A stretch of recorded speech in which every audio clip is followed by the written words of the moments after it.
I think we can start now. Okay, let's start then. Good afternoon, everyone, and welcome to this webinar on road safety, technological solutions from three European Union-funded projects. Before we move on, just a bit of previous information on board this webinar. Please keep in mind this session is being recorded. The recording will be made available to all participants, to all registered participants online after this event. Please use the Q&A box to write your questions. My dear colleague Nicholas Schmahels will fish the questions from the box to ask our speakers. On the program for today, we will be looking at three very interesting European projects: Phoebe, SOTERIA, and V4SAFETY. We will have key people in these three projects sharing what they're doing. And it's very exciting because, as far as I know, these projects are starting. So whatever discussion we have here and input and questions that you may provide, I'm sure that the project members will have them in mind in the development of their projects. My name is Pedro Amin Gouveia. I'm coordinator for road safety and at Polis, the leading network of European cities and regions working on transport innovation. For Project Phoebe, we will have James Bradford and Shana Lucchesi. For SOTERIA, Marina Georgiou and Panagiotis Georgiakis. And for V4SAFETY, Olaf Ondenkamp and Sane van Giels.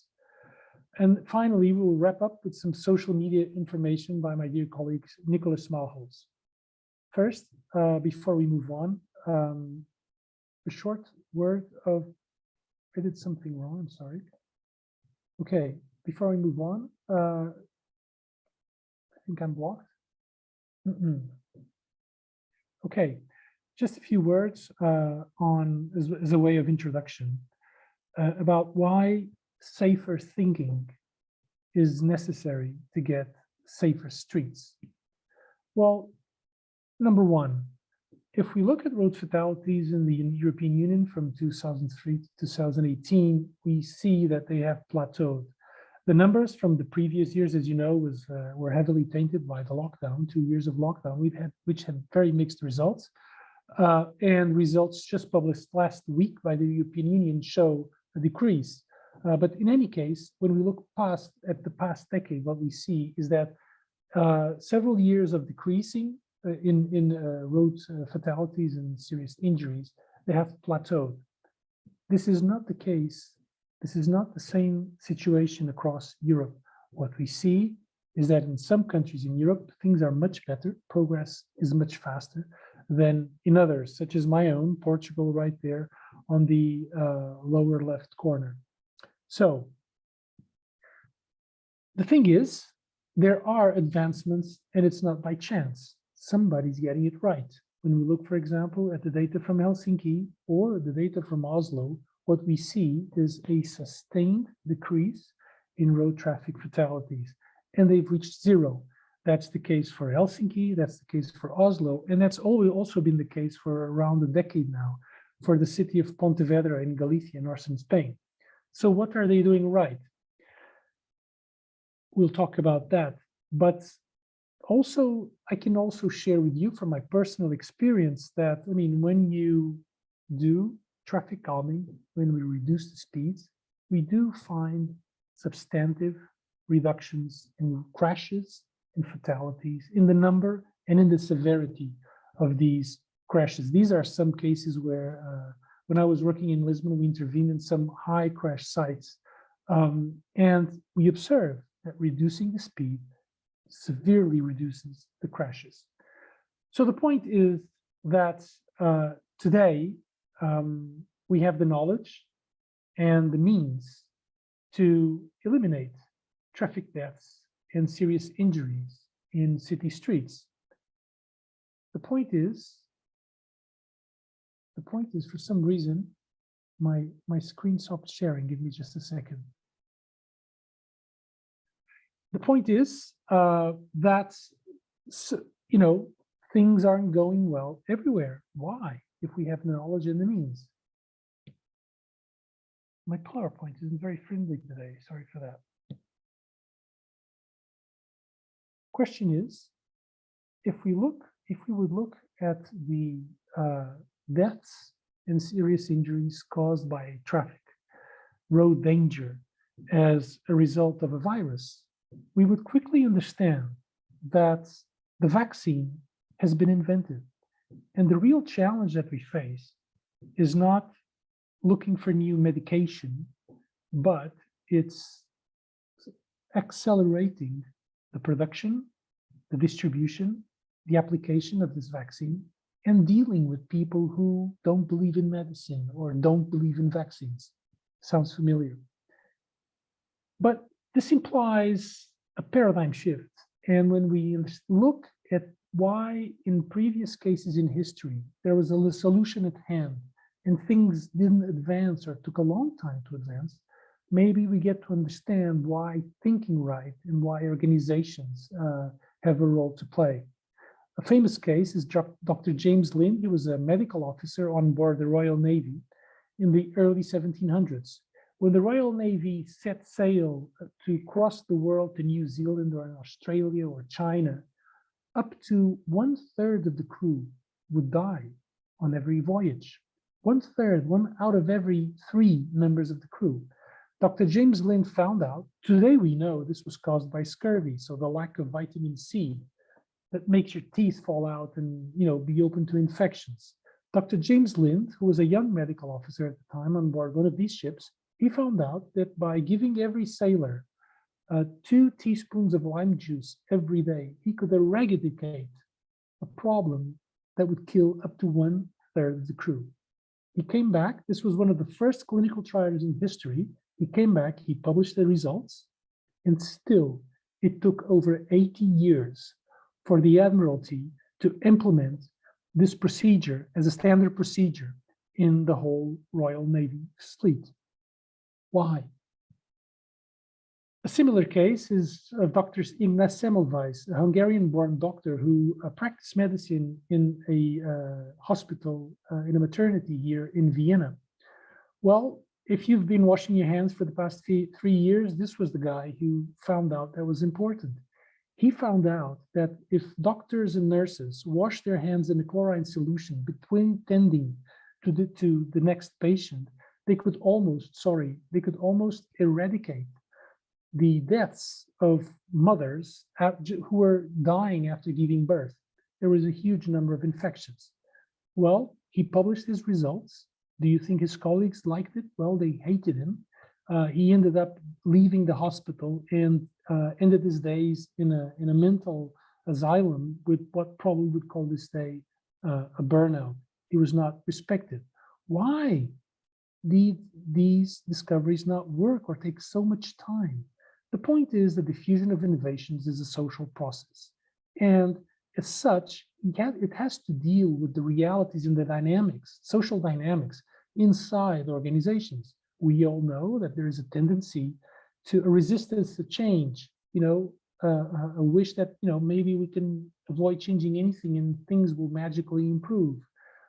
There's also a fear of innovation. If you come and apply a new method, a new tool, if something goes wrong, you're the guilty one. I mean, if things keep going wrong because you're doing the same thing as everybody else, well, nobody's going to point a finger at you. And finally, we also have to understand that often the people who are leading, even at the political level, transport and road safety decisions are not aware of the advances of the science and sometimes go for the easy solutions. And that's one of the reasons we see so many education and advertising campaigns, because people feel they want to do something, although we know that these campaigns have a very small and short-lasting effect. So we have to deal with the way the organization changes. If we assume goals and that the organization is not capable of delivering on those goals, then of course there's a problem. Now, the point here is that waiting for political will, the way we usually talk about political will to deal with road safety, for this reason that I've just stated, is only part of the issue. And we have to understand that politicians, when they are asked to commit their political capital to some sort of goal or new solution, they want to know if the organization stands behind them, if the technical practitioners inside the organization they are leading, what do they think, if they are on to accepting these new methods and tools. And that's a key problem. It goes way beyond political tools. It's about organizational capacity. And there are three different dimensions to have in mind. One of them is resources, obviously the money, but the infrastructure, the equipment, the tools, what have you. The other one is the people, the skills they have, the abilities they have, and obviously if they're open or not to change, which often depends a lot on how change is presented to them. And finally, the processes, which for people like us in the transport sector, this means, are there protocols to deal with different situations? Are there road safety plans? Are there road safety manuals? Is there guidance, etc., etc., etc.? Now, throwing tools at people for the reasons we've seen before is not enough. Tools are very important, but we must understand the framework within which these tools will be used. Otherwise, it'll happen like Abraham Maslow said, if people have no tools or have a simple tool, they tend to apply the tool the only way they know.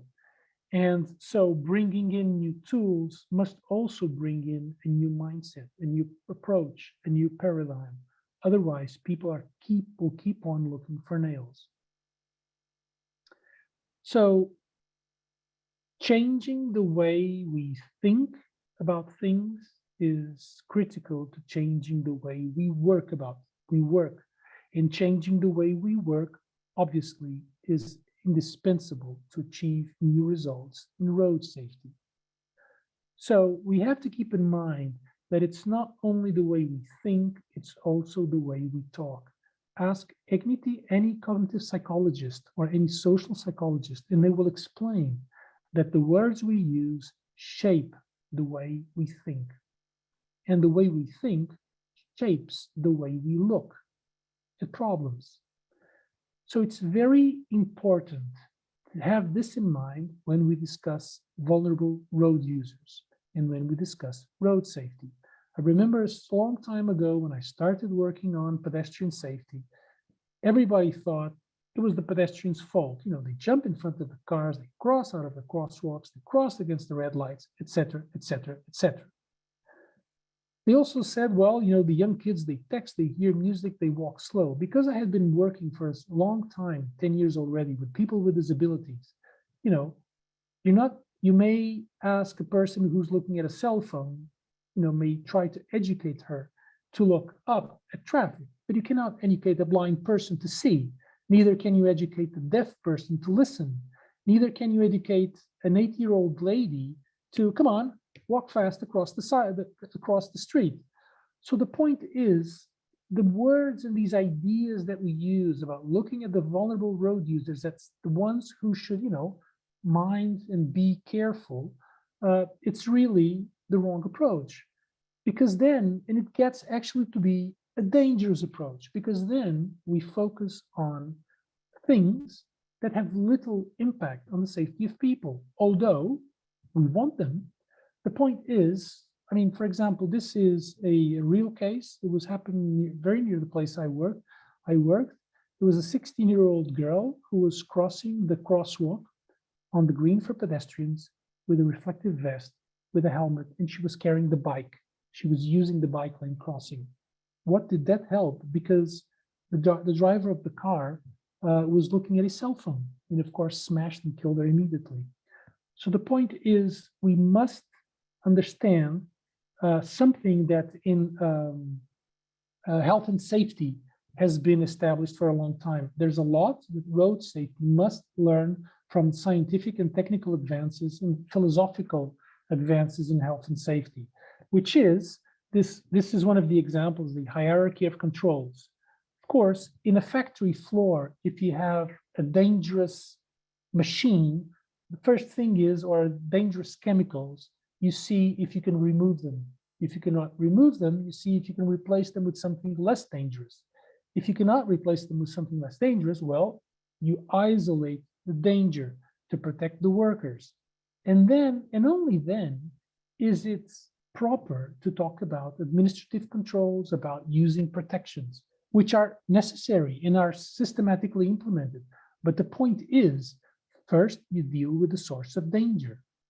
So when we talk about road safety in urban areas, are we going to put a chip on every pedestrian, chip on every cyclist? Are we going to try to educate each one of all millions of pedestrians and cyclists, which are basically the whole population because everybody walks? Are we going to educate them to overcome their age and their disability?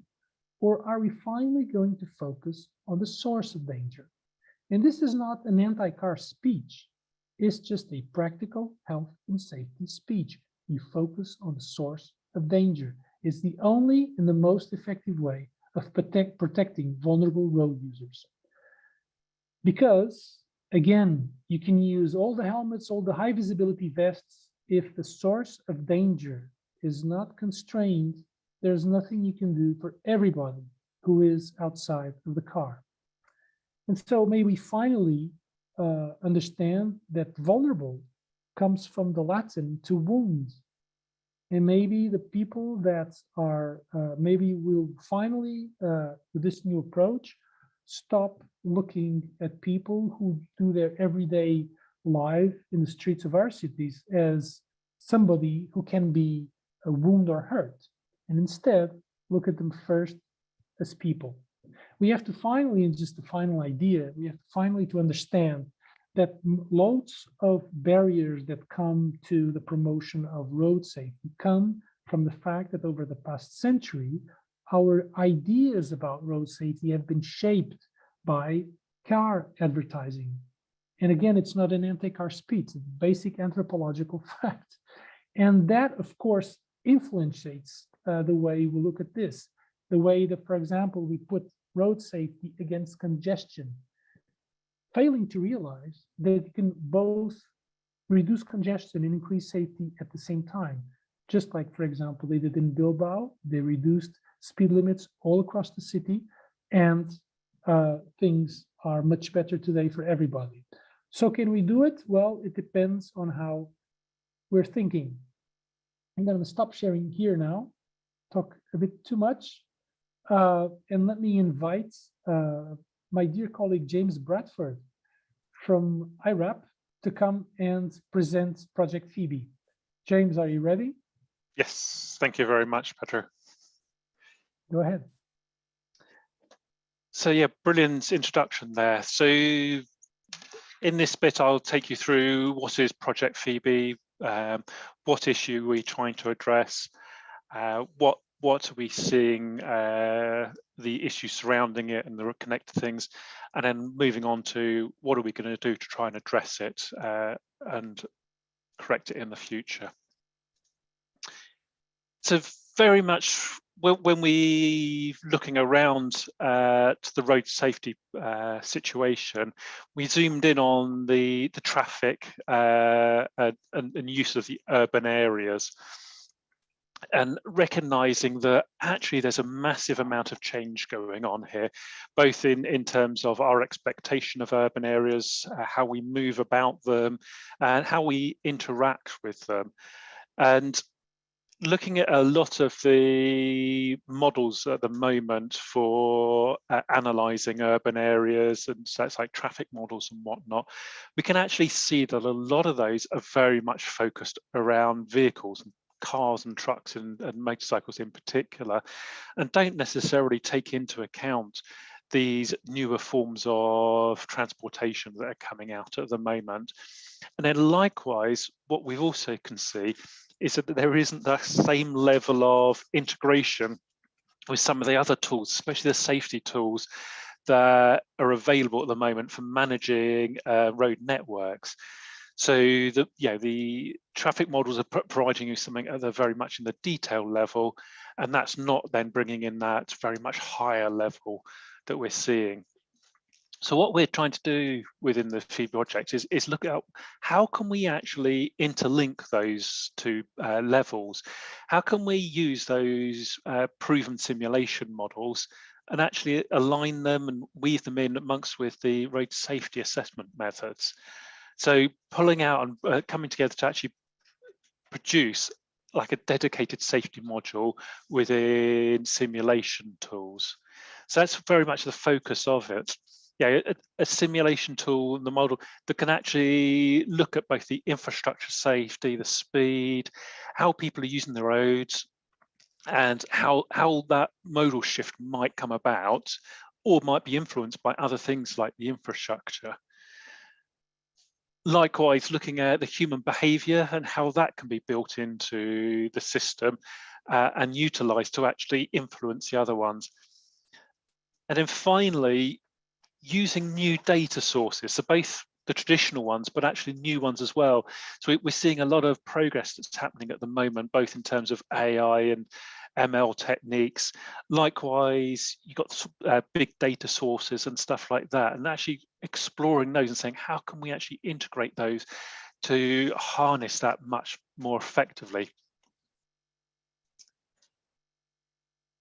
So very much with our vision is looking at both the micro level stuff, the individual road users, but then balancing that with the macro and trying to actually get this hybrid between those. So actually we can move the game forwards on those, so we can actually understand what the safety and socioeconomic outcomes would be, both in terms of new forms of transport, so whether that might be scooters or it might be ride sharing, or new technologies coming along, so whether that's things like cabs and likewise, or as we're seeing things like behavior and regulation change, how might that actually influence? How do we reflect those, both in terms of the risk to all the different road user groups, especially the vulnerable road ones, as Pedro was highlighting, and also looking at is there any significant game changes that can be put in place? And if so, where should they be put in place? And what kind of returns and benefits would they provide us for the level of investment in them? So taking that stage further, within what we want to do within the Phoebe project is to actually pull together a framework of how cities could do this. So not necessarily the one solution, but it's actually about how do cities actually structure and progress towards this, recognizing that they might have different safety assessment mechanisms in their cities, or they might be using different traffic simulation models. And so providing them that almost that way through that they can actually start to integrate those and actually prove it and demonstrate it and implement it. So the different objectives that we want to do within the Phoebe project is to actually demonstrate that framework by actually producing a model that can actually pull those two different elements together, so that both that traffic simulation along with a safety modeling or safety assessment, looking at how the different definitions are used between the different systems, and also across the different systems that are available, and coming up with very consistent definitions of this is how this is going to be referred to within them, so that they can actually start understanding and using that common language between them. We'll look at the current assessment or risk assessment models that are available. So whether that's things like the IRAP star rating or other different tools that are available, and saying how can they be evolved even further to improve their accuracy and their compatibility with the urban areas. We also want to put into their social components into risk assessments, so you can actually understand not just about how the infrastructure is implementing it, but also looking at about human behavior. As you're changing the infrastructure, what does that mean in terms of modal shift? Trying to pick apart some of these ones of understanding that if a road environment feels unsafe, then less people will be using it to walk and cycle around. So what is it that we can be doing? But more importantly, how is that going to ripple onto it? Exploiting those, like I was saying earlier, the big data and the telematics data, running them through AI and machine learning models to actually understand that further and see what kind of further advances can be made, both in terms of modeling that traffic moving around, but also the safety in which it's doing it. And then finally, to actually prove this by actually putting it into some pilot applications. So in terms of pilot applications, we've got 3 different use cases we're focusing on in Athens, Valencia, and West Midlands, looking at them differently, and each of them having slightly different data available to them and different experience with safety risk models, and seeing how we can have this consistent approach to build that framework so that they can actually move forward. So the way in which we're going to do that is to look at those individual locations, look at what data is available, and actually pick specific locations or areas or routes, and that we can actually look at that in a lot more detail. So that's going right down into specific details. From that, we can then actually build up our simulation models to actually understand that environment, how the different users are interacting, the level of safety that is on those networks. From that, we can then take out the evaluations, so whether that's producing dynamic safety scores like dynamic star ratings or similar, so that we can then rerun that and continuously understand how, as the network use changes, or as we put in different scenarios, what the outcome would be within those selected locations. And then finally, taking it out to the much bigger level and saying, well, from these learnings, how could we forecast what's actually going to happen on a wider network? And so that you can then step out to potentially a whole city level or even further to actually forecast how things are going to be changing and evolving in the future. And more importantly, what can we do to actually influence those and make those positive steps towards seeing that risk managed? So within the Phoebe consortium, we've got 11 partners.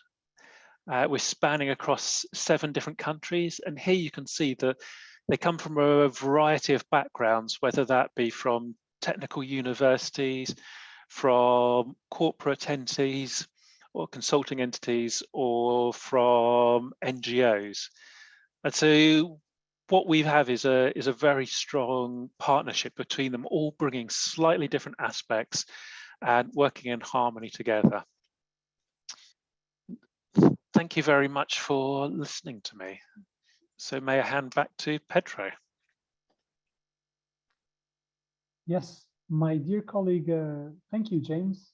Very interesting. My dear colleague, Nicholas, will handle the questions. Nicholas, what have you fished from the chat and Q&A box? Yeah, there's a question from Niels Böhle, I think Dutch or German, I don't know, hopefully I pronounced you correctly. Are you planning on expanding the areas of research, for example, on the behavior side? A lot of the shared space environments will score badly on user experience, but objectively, it is very safe. We also do not see people not use these. We also do not see people not use these areas. So how can you integrate that into your research? So it's about shared space environments. Maybe you can elaborate on this, James, a little bit. Yes, certainly. That's one area. One of the areas we do want to look at is, are we getting the level of risk right? Where people's perceptions versus actual risk at those locations. Likewise, what is it that we can be doing there to actually make sure that the right level of flow is, or the usage is untapped relative to the demand. So yes. More questions? Yeah. Nicholas. We have time to squeeze James a bit more. There's a question from Deepak Katara. How can we improve work zone safety?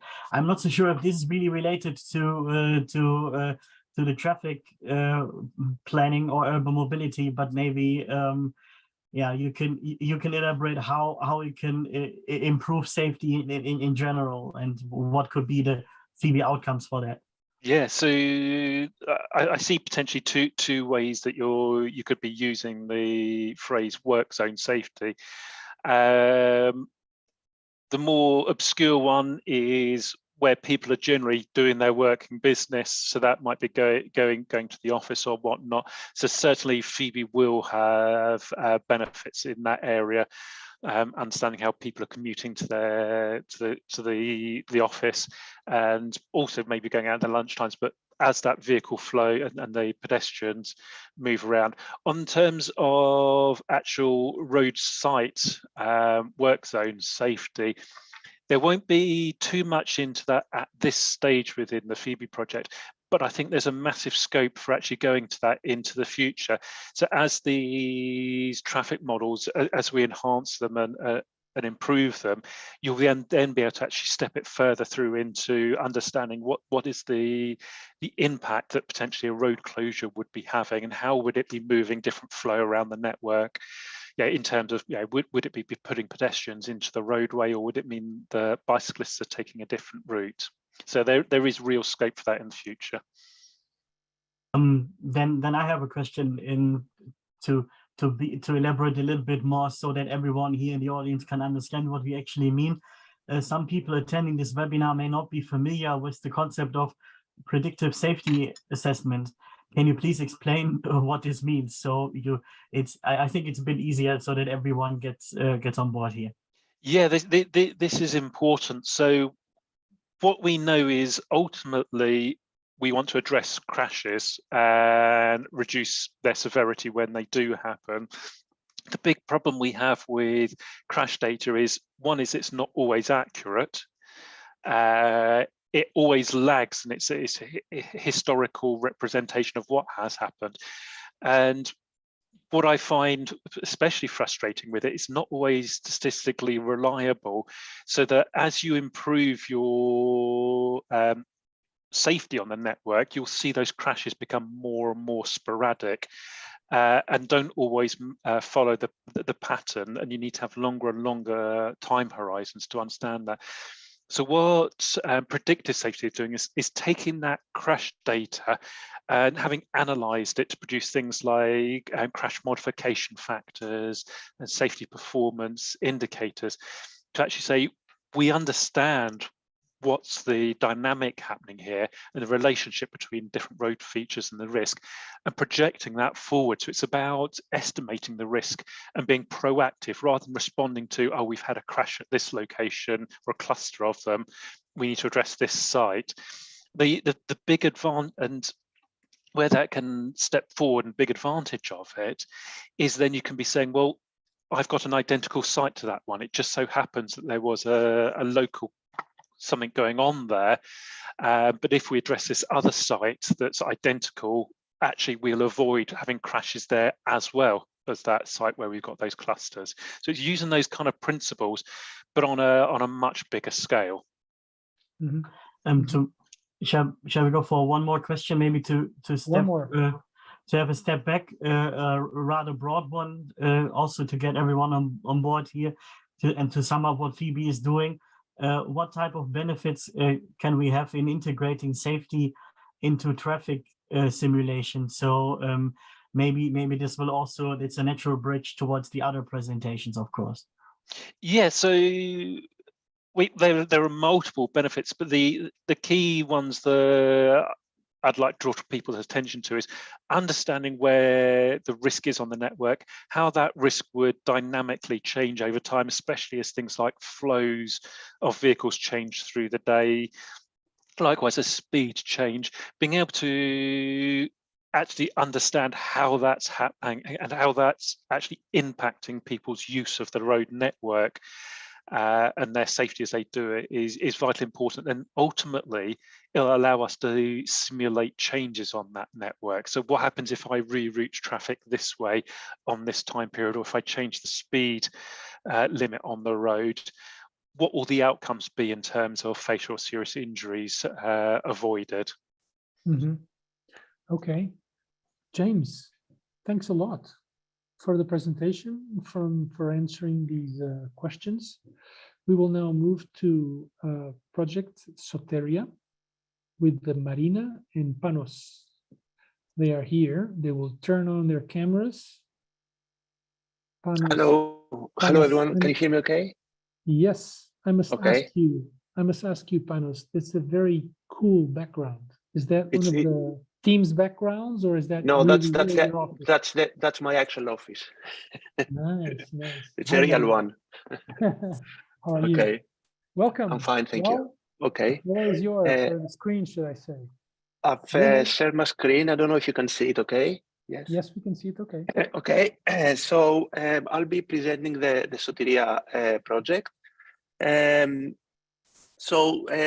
For the SOTERIA, we sort of started the journey by sort of trying to understand exactly what was the expectations of the calls, and then try to sort of create our concept and our offering based on that. And of course, we've seen quite a few statistics about accidents and you know, the higher numbers of accidents, especially on involving vulnerable road users.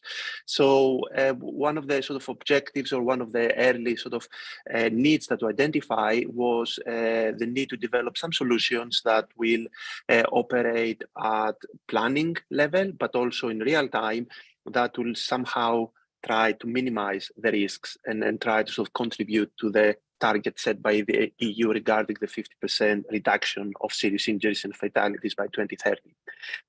We also identify the need to have solutions that can actually address a range of different VRUs. And of course, different types of VRUs have different requirements, they have different needs, they have different perceptions in terms of safety, and also they take different risks. You know, younger generation are more, let's say, risk prone in what they do on the road. So we try to sort of come up with different themes for the pilots of the project to be able to address these different requirements and needs. We also thought that and saw the need to be able to harness data.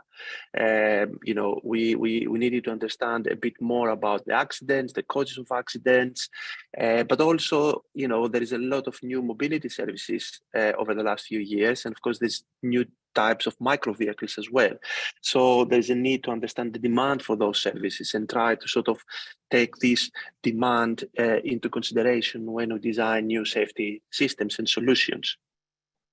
And also, of course, we saw safety as a driver for promoting active traveling. And of course, there's a lot of initiatives at the moment at the EU level to sort of, you know, increase the use of walking, bicycles, and all those sort of micro vehicles, of course, that are very environmentally friendly, but of course they have to be supported by the right safety systems.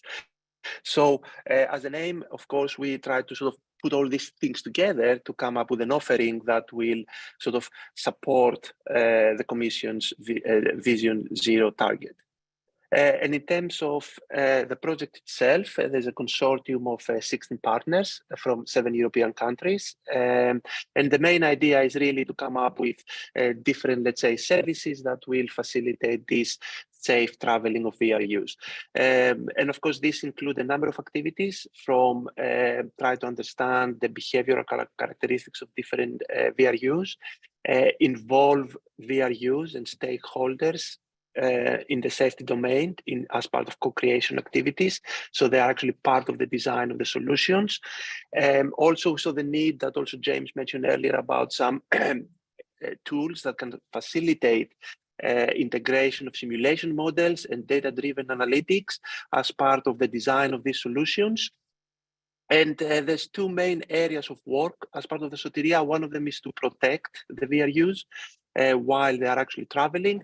And the second one is to try to, let's say, propose some solutions that will facilitate the safe integration of all these new micro vehicles into the traffic streams. So leading to the objectives of the project, the first objective, of course, is to sort of assemble the different living labs that will sort of facilitate these co-creation activities that I mentioned earlier. Try to extend existing simulation models to take into account a number of different safety indicators, and again try to sort of populate those with a number of data-driven analytics. Then try to develop a number of services that will facilitate safe traveling for the vulnerable road users, and also have some tools like nudging to sort of promote safe behaviors.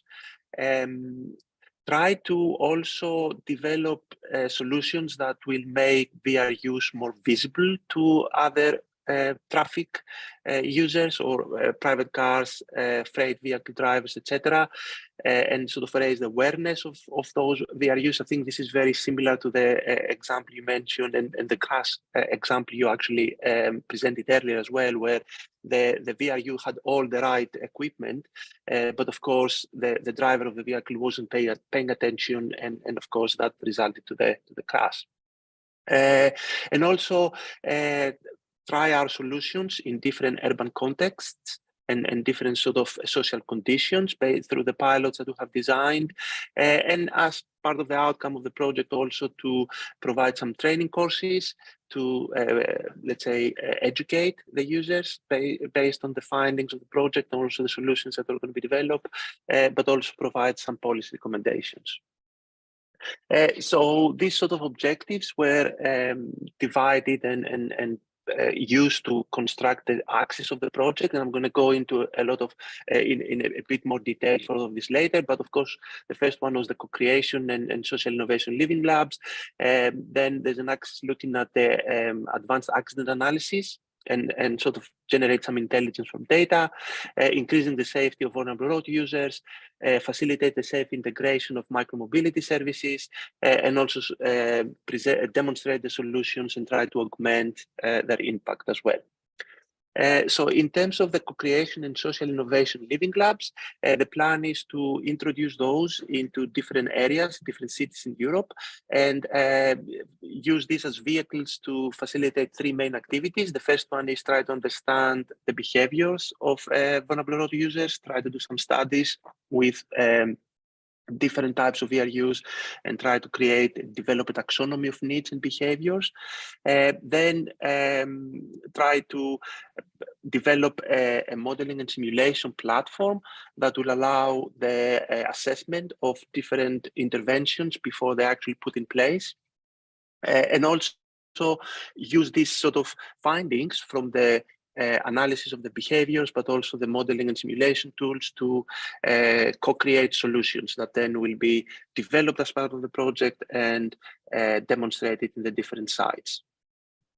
Of course, we saw the need to be able to collect data from different sources, and as part of the project, we are hoping to develop a quite comprehensive mobility data space to sort of collect data about accidents. We saw a very important need to collect data about near misses.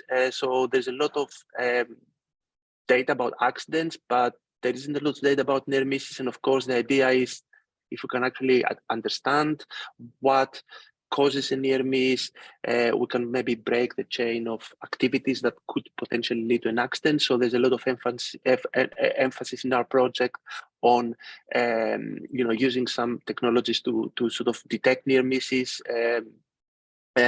but also use connected vehicle data to try to find accident hotspots where maybe vehicles decelerate very rapidly. Maybe there's some problem there.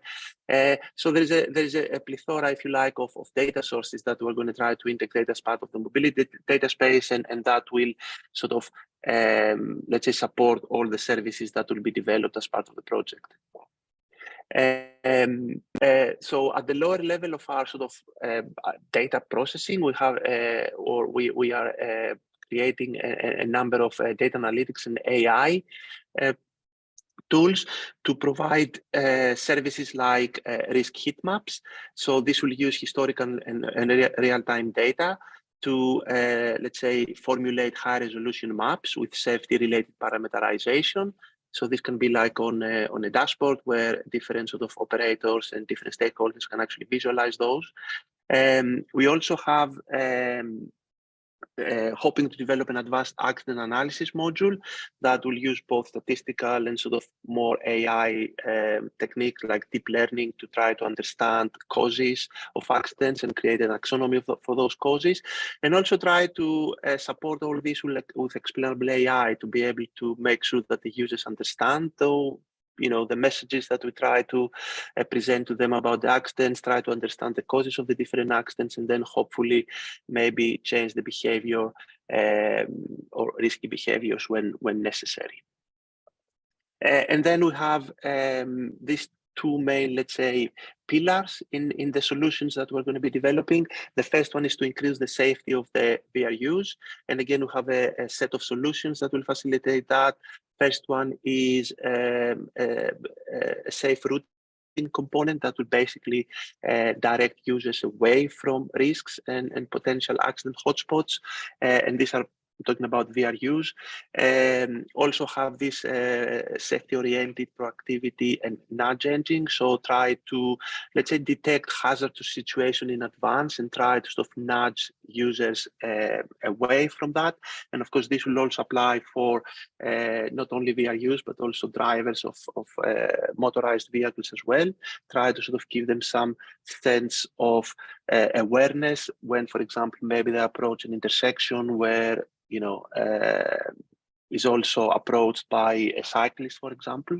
So have this sort of concept of VRU localization detection and dissemination of these locations to other users of the network, and also have this some sort of dynamicity of how accidents or how locations may be, the risk level of different locations may change, because of course there's a static information, there is historical information about accidents at specific locations, but of course this may change dynamically based on the demand level on that particular location, based on activities that take place on that location, or even based on exogenous, let's say, factors like weather conditions, etc. So try to have some sort of a dynamic updating of the risks that could potentially lead to the accident.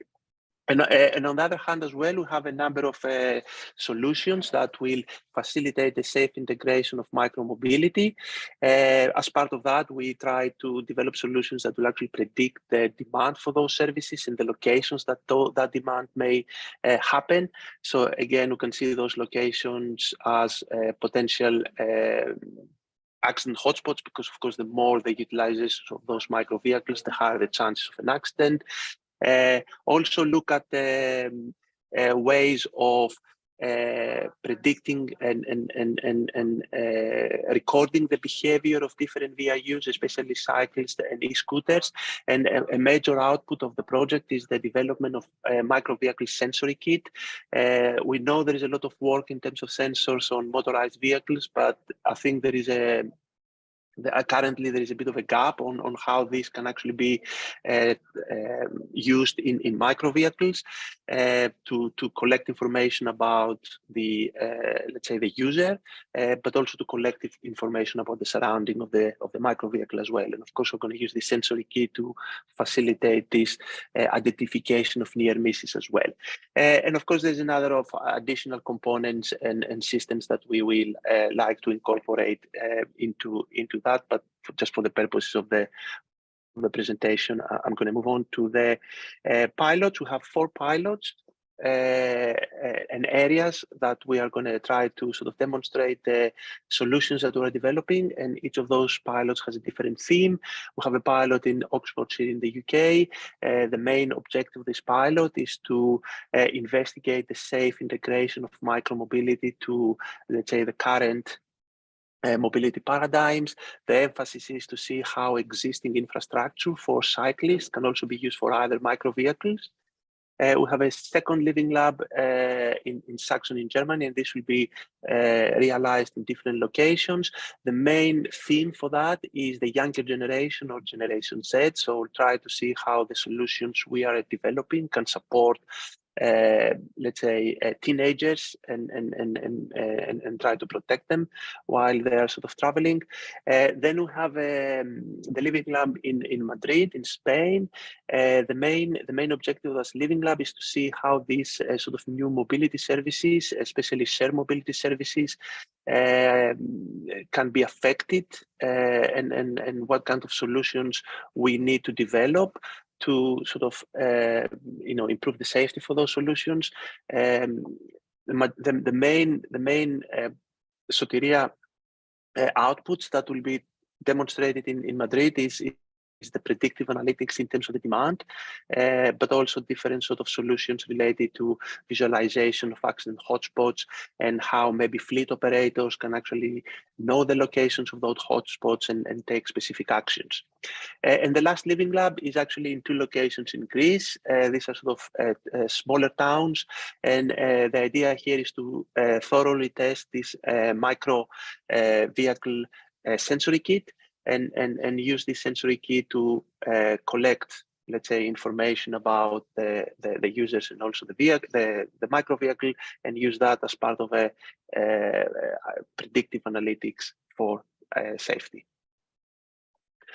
So this is, let's say, the main sort of presentation for the SOTERIA project. We have 16 associated partners from industry. We have universities. We have 2 data providers, one for connected vehicles, one for shared mobility services. And of course, we have a number of public authorities as well as part of the consortium, who will also be responsible for facilitating the different activities at the different locations in the Living Labs. Some information about the project. The coordinators are Intrasoft. The University of Wolverhampton are acting as a scientific and technical manager. You can see here the website and some information about the funding. It's a 42-month project, and we started last November. And in this slide also, there's information about the social media outlets for the project, and if you need to contact us, you can use this QR code and email us any for anything that you'd like. And of course, if you want to participate in the Living Labs, this will run across all Europe, so feel free to do so. And this is the end of my presentation, and I'll be happy to answer any questions. Thank you, Panos. Thank you very much. Can you stop sharing the screen so we can see you in a bigger format? Yes, let me find how to do that. Okay. Okay. Thanks a lot. So let's go to Nicholas. Nicholas, what questions have you fished from the Q&A pond? Yeah, I think what would be nice to hear from you, Panos, if you could elaborate on some of the concepts. So what is the concept of near misses and why are they important? And then also the second question that I give to you directly, could you explain the concept of safety-centric public spaces? I think those are key frameworks in concepts that would be good so that everyone has an overview of what this is. Yes, of course. So so near misses are basically incidents on the road network that do not result in an accident, but they're probably like very close to an accident. So I'm a cyclist myself, and of course I face this kind of near misses pretty much every day or so, and of course they can be caused for different reasons. So the idea here is to try to record those near misses, because there's a lot of information about accidents. The problem with accidents is that you may not have too many accidents in particular locations, so you don't know exactly what's happening, or you may have accidents or have a lot of accidents in other locations, but that could be because of specific characteristics of the infrastructure, and so on and so forth. So with the near misses, we can have much more information about dangerous situations, situations that haven't let's say evolved into accidents, but could potentially in the future evolve into such accidents. So the idea is to be able to sort of monitor and record those near misses, and that's one of the purposes where we're going to be using these different technologies, from video cameras and LiDAR sensors on micro vehicles, to be able to sort of, you know, record proximity of the bicycle to different obstacles all the time, and try to see where these sort of near, let's say, interactions of micro vehicles with other vehicles or other users may occur. And the second question, I believe, was about public spaces and safety. Safety-centric public spaces. Yes. What has happening at the moment is we have a lot of spaces that have been designed quite a few years ago, and they don't take into account requirements and needs of new mobility services. So, for example, we have cycleways or cycle motorways, and of course these have been designed for bicycles, but of course now have all these other, let's say, micro vehicles coming into the scene. We have electric scooters and all those micro vehicles are going to be sharing the same space. So we need to look at what's there now and see what implications we will have when these shared spaces, you know, will become more occupied, let's say, by different users.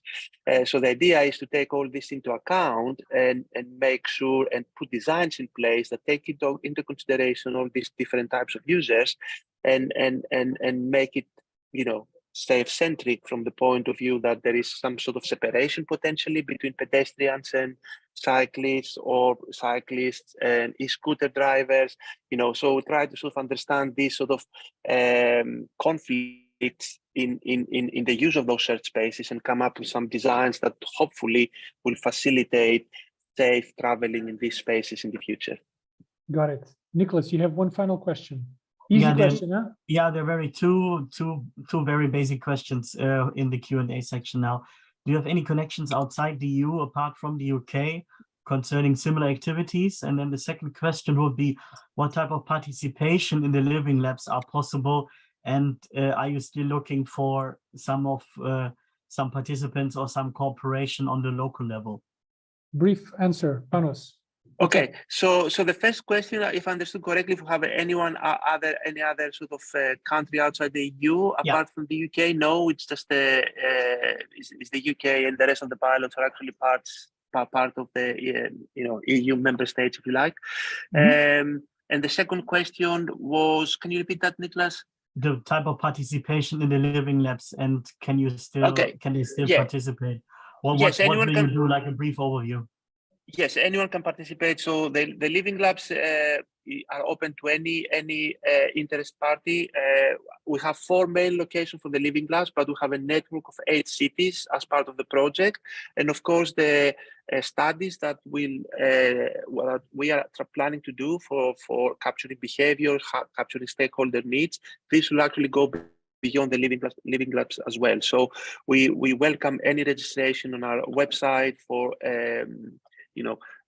people that would like to participate in the activities of what we call living labs, but it will be in the whole, let's say, EU area. Panos, thanks a lot. Thanks a lot. Okay, let's move now to V4SAFETY with Olaf Optenkamp from TNO and Sanne van Gils from SWAB. And are you there? Yes, we are there. You can all see that Olaf is wearing one of those Teams background. Welcome. The floor is yours. Go ahead. I'm trying to share my screen. Do you see my screen? Everybody sees your screen. Yeah. Great. Everybody sees your screen, Olaf. Only you don't. Excellent. Is it fixed now? Okay, go ahead. Thanks, Pedro, for this kind introduction and for the inspirational previous presentations. My name is Olaf Optenkamp. I work for TNO, the Independent Research Institute in the Netherlands. And actually, TNO is coordinating the project V4SAFETY. And I'm today here with Sanne van Gils. She is the Communication and Dissemination Officer of V4SAFETY. And she works for SOF, at the Road Research Institute of the Netherlands. First of all, who is V4SAFETY? Here you see the logos of the participants in V4SAFETY, and you will recognize easily a huge bunch of the automotive industry dedicated to safety with their suppliers, and added to those partners are organizations that are dedicated to road safety research. Maybe a special focus on the University of Florence, who in this V4SAFETY project that does a lot with automotive, also looks to the infrastructure element thereof. And they are highly esteemed for that aspect. Oh, yeah, actually I've seen this trend before shown by Pedro. Just wanted to show why we are actually doing this type of project. We're facing the need for a decrease in road fatalities, actually also in severely injured on the road. And the last decade almost, it's becoming more and more difficult to achieve that. If you look in a little bit more detail to where or why road traffic fatalities in the EU occur, you see a lot, let's say, actually in the crashes, collisions, interactions with motorized vehicles like cars and lorries, with vulnerable users like pedestrians, cyclists, moped riders, and motorcyclists. Actually, this is the overall view on the interactions and road fatalities. If we look to urban, then it's becoming even more dominant that this column of car-related fatalities is very dominant. I will come back to that later, because that's part of where V4SAFETY actually is focusing on. Now, in the last years, a lot in the traffic system is changing. There are a lot of technologies being introduced. Among of these technologies is artificial intelligence. You also see an increased movement towards higher levels of automation in vehicles. And the result thereof is that the role of the human driver is changing. It actually evolves as a result of new transport modalities being introduced, various levels of automations being there, and even an increase of communication between infrastructure and road users, and between road users. Now, to see the effect of all these type of changes on safety, there is a clear need for a safety assessment framework that's actually capable of dealing with these challenges and these fast developments. Of course, the introduction of such a safety assessment framework puts requirements to the users thereof, but of course also to the development, because in the end we want to make use of this safety assessment framework on a daily basis, which means that we need to have a reliable outcome of the safety performance of any type of system within a feasible testing effort. And that makes the need very large to do making use of virtual testing using computer simulations for that. Of course, if we set up such a safety assessment framework, it needs to conform with the regulations put out by the European Commission, also by the UNECE, as well as with international standards like ISO and SAE. And in the end, the safety assessment framework needs to be fair, comparable, and clear. And Mainly, it needs to give unambiguous results. The results must be easily understood, and they should be explainable to all the different levels where safety is important, up to the level, of course, of the citizens of the EU.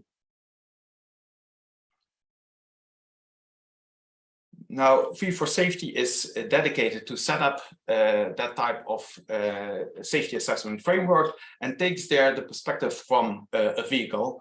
Of course, because one of the main causes of fatalities and severely injured people on the road are these interactions with vehicles. Now, the safety assessment framework should be capable of dealing with a multitude of different type of solutions. I mention here in-vehicle safety solutions, infrastructure solutions, and regulatory changes. So results from, for instance, regulations that evolve from policy introductions. And if we look to in-vehicle safety solutions, we just provide here several examples to show what we are thinking of. The examples we give here are not necessarily dealt all with in V4SAFETY, and on the other hand, there might be safety solutions in vehicles that we not mention here, but that we will take on board in our research. Well, for in-vehicle safety solutions, you can think of autonomous emergency braking, intelligent speed adaptation. A very large focus lately is on automated lane keeping systems for highway applications, driver nudging through the human-machine interface. We look to infrastructure solutions, for instance, speed bumps or differences in road layout that should lead to safer behavior on the road, or things like the color of the tarmac indicating there is a dedicated cyclist lane. And regulatory changes, you could think of speed limit regulations on helmet use, or allowances for vehicle at certain areas on the road. What are then the objectives of V4SAFETY? Well, as I already indicated, we are developing a predictive safety assessment framework, making use of computer simulations that is widely accepted and harmonized. That's what we strive for. This safety assessment framework makes use of simulation models, and we need to ensure that these models properly address the behavior of all the different traffic participants that are important in those simulations, which includes drivers, vehicle occupants, and of course, any type of vulnerable road user. As indicated in the previous slide, we address different types of safety solutions in vehicle, infrastructure, and regulatory. And we are going to demonstrate the framework for relevant use cases. We have identified use cases for ourselves, but of course it's very likely, and we have already had our first discussions with SOTERIA and Phoebe to see if use cases can be exchanged from these projects as well. Then in the translation of the results of the safety assessment framework, there needs to be a methodology that needs to be developed for projecting the benefits of the application of safety measures that has both, let's say, a location variable in projection from certain areas to all of the EU. It also has a time variable, because we need to do that for the coming years, including there the expected changes in the mobility system that will happen over the next years. So looking to what is the effect on performance of a certain system, keeping into account the changes in the mobility system that might occur.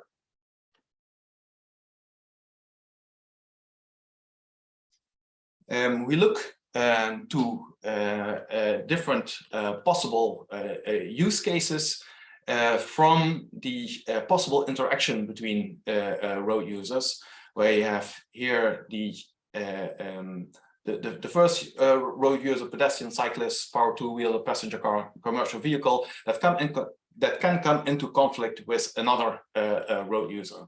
So that's the domain we are looking at the behavior level, the regulatory level, the infrastructure and vehicle level, and we are focusing mainly on the right part of this figure, where we look to what can we do in the system, mainly at the part of the vehicles. So how can vehicles help to prevent collisions with other vehicles and specifically vulnerable road users?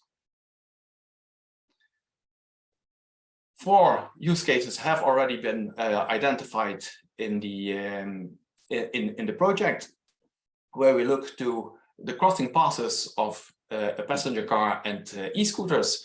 E-scooters drive fast and are very maneuverable, and it might be difficult for a driver to see the intention of the e-scooter and therefore might come into conflict with that e-scooter. We look to the possible conflict between pedestrians and cars. For instance, with a jaywalking pedestrian, it's very difficult for a car driver to distinguish a pedestrian that is crossing the street, for instance, crossing from between cars that are parked at the side of the road. And it's especially terrible if that is a playing kid, which is fast and small. Another use case is that between a bicyclist and a car or a truck, where a truck might take a right turn and the bicyclist might be in the blind spot of that vehicle, difficult to distinguish and difficult then also to prevent an accident. And the 4th use cases that we already identified is that between a car and a power two-wheeler, where the power two-wheeler continues on the straight road while the passenger car is making a left turn, having difficulty in judging the distance and the speed of that approaching a power two-wheeler. As said, these are just already identified use cases.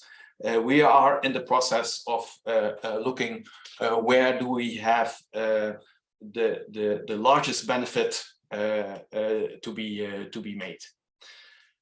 There's a lot of expertise with the partners in the project, but we also have already established a large network. We have an advisory board of several organizations internationally, so also outside Europe. In Europe, it's Euro-NCAP and the Joint Research Center of the European Commission, but we have also in the advisory board the Automobile Research Organization from Japan, the Technological University of Singapore, the Transportation Research Institute from the University of Michigan, the Virginia Tech Transportation Institute, and ASAM. ASAM is an automotive standardization institute dedicated to making sure that there are interfaces between different tools and different models are harmonized. We also establish contacts to the simulation tool providers that are here, and actually this bunch of tool providers have the largest market share. Doesn't mean that any additional partners that might be there and that provide tools for these type of simulations, that they are not very welcome, and we will be looking to extending this network throughout the project. Then we have also already bonds to some harmonization initiatives like the ISO working groups looking to road safety, and the peers harmonization group looking to harmonization of simulation tools. What's the outlook of V4SAFETY on the collaboration and the impact actually on the in Europe? Well, you already have seen that the 3 sister projects each have their own perspective, which is very valuable because we think that we cover the road safety domain quite well with those different perspectives. And we think that by doing that, we can significantly contribute to the road safety improvements now and, of course, in the future. From V4SAFETY perspective, we see the following impacts on the societal level: the accelerated introduction of relevant road safety measures, of course, with the intention to reduce human suffering due to traffic accidents, with a special focus on vulnerable users. From a scientific point of view, harmonized framework and principles with standards for reporting and documenting results to get a kind of more easy way to get an interpretation of what the performance of safety solutions are on the road. From a technological side, reliable studies that shorten the development and implementation cycles. Again, with the focus on improving traffic safety, traffic flow, and reducing then the cost of crashes, which then is also an economical impact, of course. This is us in the kickoff meeting in The Hague. We started October 1st last year. You see actually the contact data of the coordinators and the communication and dissemination officer. And here is, I would like to give you the floor for questions.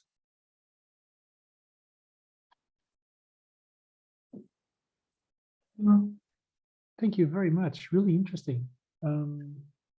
Really interesting. Nicholas, do we have questions? Yeah, Throw we have them at Olaf. Yeah, we have a question from the Q&A section from Thierry Woolsgrove. I hope that's pronounced correctly. Thierry Woolsgrove. Oh, sorry. Okay. Vehicle regulations concerning intelligent speed adaptation will be reviewed in 2025 by the EU Commission, and other ADAS regulations will be reviewed in 27. Will the project be able to contribute to these reviews? I think that's a quite a long-term question and a difficult question, but maybe you have an answer on that. Yeah, I think looking to the partners in the consortium, we certainly are. It's a topic that is already on our radar, and not only for the project, but actually for the partners in the consortium over the last years. Also with the introduction of intelligent speed assist by Euro NCAP. So for sure, we will be looking into that domain as well. And consequently provide input to those regulations. Yeah. Yeah, maybe also a more wider question. As cars become more and more autonomous, what level of responsibility can we reasonably expect of their drivers? I mean, of course, these things like responsibility just cannot be given to the machine. But yeah, how can also scientists harvest these opportunities of these more and more autonomous and hopefully more and more intelligent machines? Yeah, actually, we very much look there to the SAE levels of automation, where we start from level 0, where there's no automation at all, and everything is being covered by the driver, up to a level 5 type of system, where there's no active involvement of the driver, and these phases in between. Well, having level 5 a little bit on the background for the moment, because that will really take still a long time to achieve that. There's a lot of discussion ongoing on the levels 2, 3, and 4, and actually the ideas on driver responsibility are actually changing. I think that in the past with automation, we were thinking that if the vehicle could take over the complete responsibility, that we wouldn't have to focus on the human driver anymore. But we know that in this mixed traffic with different levels of automation on the road for the coming, I would expect, decades, the role of the driver is very important. And that means that also human factors research is increasingly important to make things work in the vehicle. Though the vehicle is capable of supporting and even taking over several tasks of the driver, we do need to understand very well how mode confusion works, how transition of control works, both ways around, and that's not something that's easily done. Actually, what we also think is that a V4SAFETY safety assessment framework will help to get an understanding of that, but we also will need human factors research to be capable to have that understanding of how people respond in vehicles. And yeah, the difficulty there is that it's not just one driver that always behaves in the same way. I mean, it's our mood, it's our temper, it's even our culture that has an influence on how we respond to a certain situation at a certain moment of time in the day. And dealing with that's one of the most difficult parts that we need to cover. Nicholas, time for one more question. Okay, I would like to wrap it up with a very short and easy questions. We have heard a lot from vulnerable road users, but not only in your project V4SAFETY, but also in all the other projects. So how is the participation process with the vulnerable road users? How are you engaging with them, and what are the input opportunities from their side? Yeah, well, we from V4SAFETY part, we take let's say the connections to other projects and programs that deal with vulnerable road users. In a way, for the safety assessment framework, it's important to have a notion on what are the typical behaviors of vulnerable road users out there, to which in each of the circumstances a vehicle needs to respond appropriately. So that will be the involvement of the different projects and programs throughout Europe, but even beyond, looking to our network to include those results of those researches into our models and in our framework. Okay, Sane, if I understood correctly, Olaf was actively encouraging solutions providers to step forward and get in touch with your project. Did I understand correctly? So, sorry, I'm not sure if I'm getting your question correctly, but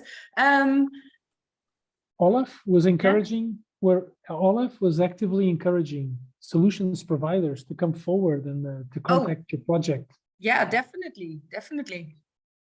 And they should contact you. They can, yes. Okay. My contact info is in the mail, is in the presentation. Okay, so thanks a lot, Olaf and Sane. Great having you here. Before we go, let me just give the screen or the floor and screen again to my dear colleague Nicholas, who has some useful information. Thanks a lot. Nicholas, take it away. I hope you can see my screen. Should be fine, right? Yes, sir. So yep. I would like to wrap it up and to talk a little bit about what can you expect from us and how can you engage with us. First of all, I would like to thank everyone who participated today. Not only the participants, we had around 60 people in the audience, but also the panelists, of course, which delivered some very interesting content.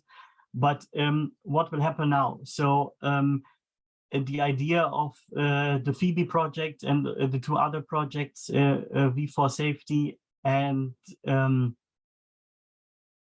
our colleagues from SOTERIA, basically, we want to have annual webinars because we want to to use the opportunity that road safety is basically in all of our DNA and all of our main topic basically, and we want to also participate in different congresses. So we have applied for the ITS Europe Congress.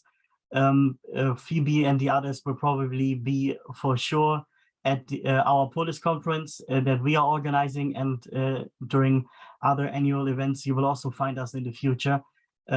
As we said, we just started, and we would like to keep in touch with you, and we suggest that you also subscribe to our newsletters. The Phoebe one for sure will come out in April, and then there will also be other updates that you can find on the other home pages. So I really hope that we would stay connected, and this can be done by reaching out to us either by the homepage and the social media, and all the links are below. The problem is at the moment the Phoebe project homepage is not yet live, but you can reach everyone else on their homepages and also on the social media. And I give you some time now to scan the QR codes. Also, this entire presentation, the recording and the project presentations will be uploaded on Phoebe, but also the other project pages, and we try to cooperate a little bit more. And this is just basically the beginning, and we are even very pleasantly surprised that we already have so many participants, even though we don't even have anything concrete as a result to present. But this will of course come in the next couple of months. So from our side, we would like to thank you, and I will give the floor back to my colleague Pedro. That's it. Just to thank everybody for your time, for your presence. It was a pleasure once again to thank our speakers, Panos, Marina, Olaf, James, Sane, and Nicholas, of course, for managing the questions. We look forward to seeing you again in future events by Phoebe and or SOTERIA and or V4SAFETY. Have a wonderful day, everybody. Bye-bye. Thank you, Pedro.